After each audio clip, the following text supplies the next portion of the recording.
Hello everyone. आज हम बात करेंगे ऑल इंडिया बार एग्ज़ाम के सिलेबस के बारे में, जो कि अभी कुछ टाइम में होने वाला है, जिसमें हम सब्जेक्ट के बारे में बात कर रहे हैं कि नंबर ऑफ़ क्वेश्चंस किस सब्जेक्ट से ज़्यादा आते हैं, किसका ज़्यादा वेटेज है और किसका कम है। जिसमें हम सबसे पहले बात करेंगे हमारे कॉन्स्टिट्यूशन लॉ के बारे में, जिसमें ये बताया गया है कि 10 नंबर ऑफ़ क्वेश्चन कितने आते हैं, हमारे 10 आते हैं। इसके बाद हमारा सेकेंड नंबर पर अगर हम देखें तो IPC है, जिसमें कितने आते हैं, 8 क्वेश्चंस आते हैं। फिर हमारे CRPC है, जिसमें 10 क्वेश्चंस आते हैं, नंबर ऑफ़ क्वेश्चंस 10 आते हैं। फिर आता है हमारा CPC, जिसमें नंबर ऑफ़ क्वेश्चन हमारे 10 आते हैं। फिर एविडेंस है, जिसमें 8 आते हैं। नेक्स्ट है alternative dispute redressal including arbitration act, जिसमें 4 क्वेश्चन आते हैं। फिर आता है हमारा फैमिली लॉ, जिसमें हमारे आते हैं 8 क्वेश्चन। फिर आता है हमारा पब्लिक इंटरेस्ट लिटिगेशन, जिसे हम PIL भी कहते हैं, जिसमें आते हैं हमारे 4 क्वेश्चन। फिर आता है हमारा एडमिनिस्ट्रेशन लॉ, जिसे हम आएंगे 3 क्वेश्चन। फिर नेक्स्ट आता है हमारा professional ethic, cases of professional misconduct under bar council of India rules, जिसमें आते हैं हमारे 4 क्वेश्चन। फिर आता है हमारा कंपनी लॉ, जिसमें आते हैं सिर्फ 2 क्वेश्चन। नेक्स्ट है एनवायरमेंट लॉ, जिसमें आते हैं सिर्फ 2 क्वेश्चन। फिर आता है हमारा साइबर लॉ, जिसमें आते हैं 2 क्वेश्चन। नेक्स्ट है लेबर एंड इंडस्ट्रियल लॉ, जिसमें आते हैं 4 क्वेश्चन।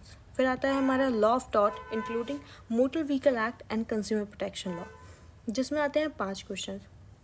नेक्स्ट आता है हमारा लॉ रिलेटेड टैक्सेशन, जिसमें आते हैं हमारे 4 क्वेश्चन। नेक्स्ट आता है law of contract, specific relief act, property laws and negotiable instrument act, जिसमें आते हैं हमारे 8 क्वेश्चन। नेक्स्ट है लैंड एक्विजिशन एक्ट, जिसमें आते हैं हमारे 2 क्वेश्चन। एंड लास्ट है हमारा इंटेलेक्चुअल प्रॉपर्टी लॉ, जिसमें आते हैं 2 क्वेश्चन। इन टोटल जो क्वेश्चन आते हैं, नंबर ऑफ क्वेश्चन, वो 100 है। अब यहाँ पे हम देखते हैं सबसे ज़्यादा हायर वेटेज किसकी है। तो कॉन्स्टिट्यूशन लॉ, इसके बाद हमारा CRPC, फिर हमारा CPC। अब इसके बाद हम देखें डिसेंडिंग ऑर्डर में थोड़ा, तो उसमें सेकेंड नंबर उसमें हम देखें तो IPC आता है। इसके बाद हमारा फैमिली लॉ आता है। फिर इसके बाद आता है हमारा law of contract, specific relief act, property laws and negotiable instrument act. Then इसके बाद हमारा आता है law of tort, motor vehicle act and consumer protection law.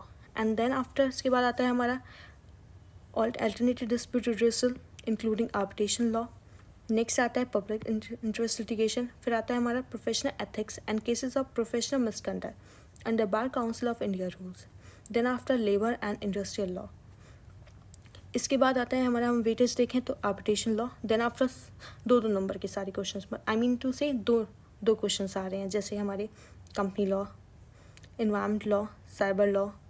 Then after हमारा land acquisition law and intellectual property law. So in total number of question जो हैं हमारे वो 100 हैं, अगर हम इसके टोटल वेटेज देखें। और सबसे ज़्यादा हायर वेटेज जो है वो constitution law, CRPC and CPC पे 30 क्वेश्चंस। Thank you. अगर आपको सिलेबस समझ आया तो थैंक यू सो मच। अगर आप चाहें तो मैं आपके लिए डिटेल सिलेबस भी डाल सकती हूँ, and most probably next video में ऑल इंडिया बार एग्ज़ाम का थोड़ा डिटेल सिलेबस डालूंगी। सो आपके लिए काफ़ी ज़्यादा कन्वीनियंट होगा ग्रैप अप करना।